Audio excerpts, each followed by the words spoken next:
আমি বিপ্লবী ওয়ার্কার্স পার্টির পক্ষ থেকে আপনাদেরকে সালাম জানাই এবং শুভেচ্ছা জানাই।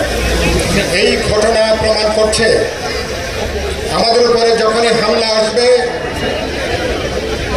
যখনই কোনো ষড়যন্ত্র আবার আমাদের বুকের উপরে চেপে বসার চেষ্টা করবে, তখন আমরা এইভাবে জাতীয় ঐক্য আবার আমরা গড়ে তুলব।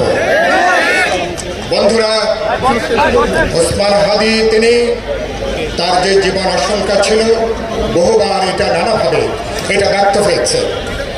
আমি স্বরাষ্ট্র উপদেষ্টাকে জিজ্ঞেস করতে চাই, বারবার করে তার জীবন আশঙ্কা দেখা দেওয়ার পরেও কি ব্যবস্থা আপনারা গ্রহণ করেছেন?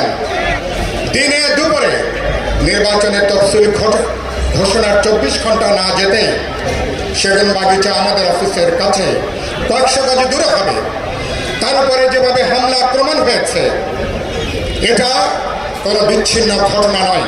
পরিকল্পিতভাবে ঠান্ডা মাথায় তাকে হত্যা করবার জন্য ঘাতকেরা পয়েন্ট ব্ল্যাঙ্ক দূরত্ব থেকে এই হত্যার চেষ্টা তারা চালিয়েছে।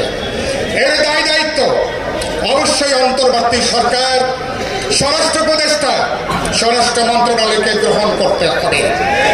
এভাবে দায়িত্ব এড়িয়ে যাবার কোনো সুযোগ নাই। আমি বিস্মিত হয়েছি, তিনি 50 লক্ষ টাকা পুরস্কার ঘোষণা করেছেন হাদির ঘাতকদেরকে ধরিয়ে দেওয়ার জন্য। প্রকারান্তরের মধ্য দিয়ে তিনি জানিয়ে দিয়েছেন অন্তর্বর্তী সরকার, স্বরাষ্ট্র উপদেষ্টা তারা এই খুনিদেরকে ধরার জন্য তারা উপযুক্ত লোক না। যদি এটা হয়ে থাকে, অনতিবিলম্বে আপনার দায় দায়িত্ব নিয়ে পদত্যাগ করা উচিত। আমরা সবাই কি একমত তার ব্যাপারে? আমরা সবাই তার পদত্যাগ চাই। এই স্বরাষ্ট্র উপদেষ্টাকে দিয়ে নির্বাচন পর্যন্ত কি যাওয়া যাবে? নির্বাচন পর্যন্ত যাওয়া যাবে না। আগামী 24 থেকে 48 ঘন্টার মধ্যে স্বরাষ্ট্র উপদেষ্টাকে অবশ্যই দায়িত্ব স্বীকার করে তাকে পদত্যাগ করতে হবে।